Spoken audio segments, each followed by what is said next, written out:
हमारे कर्मों के अनुसार ही हमारा भाग्य बनता है। यह हम सभी जानते हैं, लेकिन इसे मानते नहीं हैं। लेकिन ये एक गहरा दार्शनिक सिद्धांत है कि अगर हम अच्छे काम करते हैं, सत्कर्म करते हैं, तो हमारा भाग्य अच्छा होता है, और अगर बुरे कर्म करते हैं तो हमारा भाग्य भी उसी के अनुसार फल देता है। और ये फल इस जन्म में भी मिल सकता है, अगले जन्म में भी मिल सकता है, और ये प्रक्रिया कई जन्मों तक भी चल सकती है। तो आप सुन रहे हैं आरजे नुपुर को, और आज इसी बारे में एक कहानी मैं आपसे शेयर करूंगी, एक मलंग साधु की। तो ये जो बुजुर्ग मस्त मलंग साधु थे, हमेशा जीवन के सुर में चलते थे। एक बार वो बारिश में चले जा रहे थे, मस्ती में अपनी। ठंड लगी थोड़ी सी, तो एक होटल में एक भट्टी के किनारे आग तापने बैठ गए।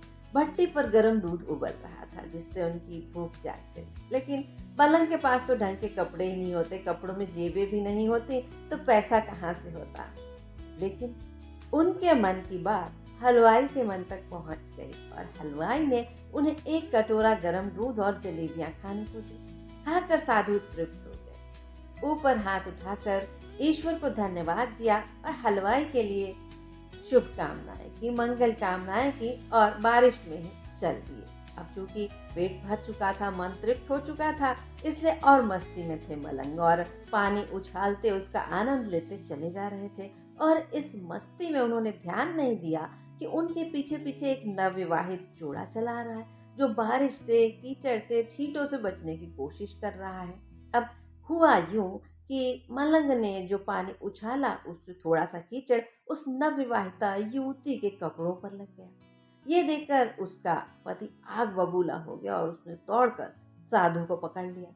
उसकी गर्दन हिलाते हुए बोला कि तुम्हें दिखता नहीं, अंधे हो? मेरी पत्नी के कपड़े तुम्हारे कीचड़ से गंदे हो गए हैं। और ये कहते हुए उसने एक जोरदार घूंसा उस मलंग को मार दिया। मलंग बूढ़े थे, लड़खड़ा कर कीचड़ में गिर पड़े।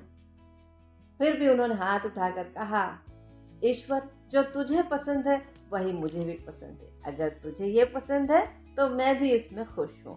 और धीरे धीरे उठने की कोशिश करने लगे। वहीं जोड़ा आगे चलकर उनका घर था, वहां चला गया, और पति पत्नी सीढ़ियां चढ़ने लगे। लेकिन पानी गिर रहा था, सीढ़ियों पर फिसलन थी। युवक फिसल कर गिर गया, और वहां लोग जमा हो गए। पता चला कि युवक का सिर फट गया है सीढ़ियों पर से गिरने के कारण। जब तक कोई कुछ कर पाता, तब तक उसके प्राण पखेरु ही उड़ गए। ये क्या हुआ? सब आश्चर्यचकित हो गए। सब सोचने लगे कि ये तो युवक था, नवविवाहित था, सीढ़ियों से गिरकर ही इसके प्राण कैसे निकल सकते? जरूर उस मलंग ने इसे श्राप दिया होगा। सभी ने दौड़कर किसी तरह खड़े हुए उस मलंग को पकड़ लिया, और बोलने लगे कि तुम इतनी सी बात सहन नहीं कर सके? कैसे साधु हो तुम कि तुमने उसे श्राप दे दिया और बेचारा युवक गिरकर मर गया? साधु ने वहां जमा भीड़ से कहा, किसी ने उस घटना को देखा था? कोई भी बता दे कि क्या मैंने उस जोड़े को श्राप दिया था? जो एक प्रत्यक्षदर्शी ने कहा, नहीं, ऐसा तो कुछ भी नहीं हुआ था। उसके युवती के कपड़े जरूर कीचड़ से गंदे हो गए थे, और आप तो खुद ही गिर गए थे, उठने का प्रयास कर रहे थे। आपने श्राप तो नहीं दिया। लेकिन साधु ने तब ये बात कही कि जैसे उस युवक को अच्छा नहीं लगा कि उसकी पत्नी के कपड़े खराब हो गए हैं, उसी तरह जो मेरी परवाह करता है, जो मेरा यार है, जो मुझसे प्रेम करता है, उसको अच्छा नहीं लगा कि मुझे ये घूंसा पड़ा, और इसका फल ही उसे मिला है, यानी उसके कर्मों का फल मिला है। मेरे कीचड़ उछालने से तो युवती के कपड़े गंदे हुए थे। युवती ने तो कुछ नहीं कहा, लेकिन मैंने तो युवक का कुछ नहीं बिगाड़ा था, उसने मुझे क्यों मारा?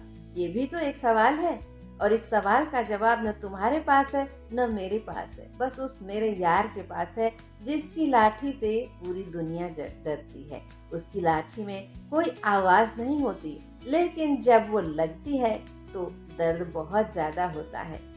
इस बात से ही पता चलता है कि हमारे कर्म कितने महत्वपूर्ण हैं। हम श्राप दें या आशीर्वाद दें, यह हमारे विवेक की बात है, लेकिन अगर हम सबके लिए सद्भावना रखते हैं तो उसका फल हमें जरूर मिलता है। भले ही दुनिया में कोई हमारी परवाह करने वाला ना हो, लेकिन जिसने हमें जन्म दिया है वो परम पिता हमारी चिंता जरूर करता है, और हमारे अच्छे कर्मों का फल हमें ज़रूर मिलता है। लेकिन अगर हमने किसी को दुख दिया है, किसी को परेशानी दी है, किसी से छल कपट किया है, धोखा किया है, तो उसी के अनुसार हमारे कर्मों का फल हमें ज़रूर मिलेगा। सुनते रहिए आरजे नूपुर को।